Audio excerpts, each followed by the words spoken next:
اعوذ باللہ من الشیطان الرجیم، بسم اللہ الرحمن الرحیم۔ اللہ کے رسول صلی اللہ علیہ وسلم کو اقتدار مطلق تو حاصل نہیں تھا۔ آپ صلی اللہ علیہ وسلم کا اقتدار، آپ صلی اللہ علیہ وسلم کی حکومت بہت تھوڑے علاقے پر قائم تھی، لیکن اس حکومت کا سب سے نمایاں پہلو ہم یہ دیکھتے ہیں کہ آپ صلی اللہ علیہ وسلم کے لیے سارے سہارے مفقود تھے۔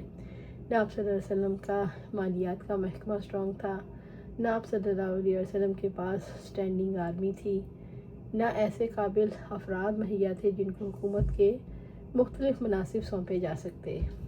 آپ صلی اللہ علیہ وسلم خود ہی تربیت کرتے تھے، خود ہی منصب سونپتے تھے، خود ہی نگرانی کرتے اور خود ہی ریسورسز جنریٹ کرنے والے اور خود ہی سب کچھ سب تک پہنچا دینے والے۔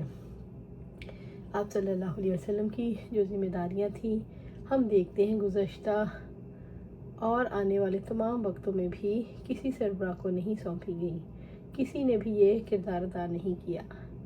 آپ صلی اللہ علیہ وسلم نے ایسا معاشرہ قائم کیا جس کی تعریف دشمن بھی کرتے ہیں۔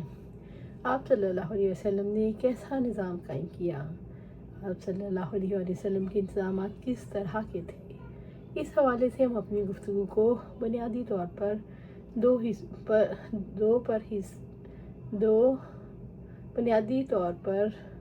دو حصوں میں تقسیم کریں گے۔ ایک آپ صلی اللہ علیہ وسلم کا مکی دور تھا اور دوسرا آپ صلی اللہ علیہ وسلم کا ہجرت مدینہ کے بعد کا دور، اور ہم مکی دور کو بھی دو حصوں میں تقسیم کریں گے۔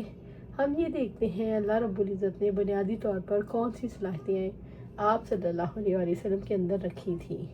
آپ صلی اللہ علیہ وسلم کے اندر نبوت سے پہلے بھی صلاحیتیں تو موجود تھیں، لیکن ربانی رہنمائی کی عدم موجودگی کی وجہ سے ان صلاحیتوں کا اسکوپ بہت نیرو اور بہت لیمیٹڈ تھا۔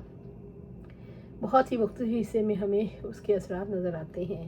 مکی دور میں ان کو پنپنے کا موقع تو ملا، لیکن ایک فیلڈ میں اور اسی ایک فیلڈ میں آپ صلی اللہ علیہ وسلم کے کارہائے نمایاں نظر آتے ہیں، اور وہ فیلڈ ہے دعوت اسلام کو پھیلانا، یعنی اشاعت اسلام۔ البتہ مدنی دور میں ایسا ہوا کہ آپ صلی اللہ علیہ وسلم نے کھل کر اللہ تعالیٰ کی رحمت سے اس کے پیغام کو جہانوں تک پہنچانے کا انتظام کیا۔ قبل از نبوت بھی آپ صلی اللہ علیہ وسلم نے فہم اور فراست اور تدبر کا اظہار بھی کیا، اور آپ صلی اللہ علیہ وسلم نے اجتماعی شعور و تدبر کا بھی بہترین مظاہرہ کیا۔ حلف الفضول اور حرب فجار کے معاہدے اس کی مثالیں ہیں۔ حرب فجار کے بعد ہم دیکھتے ہیں لوگ جمع ہوئے، ایک انجمن کی بنیاد رکھی، اور اس کے مقاصد کیا تھے؟ ظالموں کو ظلم سے روکنا اور مظلوموں کی مدد کرنا، مظلوموں کو سہارا باہم پہنچایا جائے۔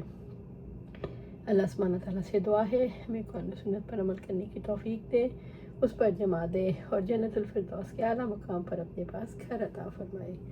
آمین یا رب العالمین۔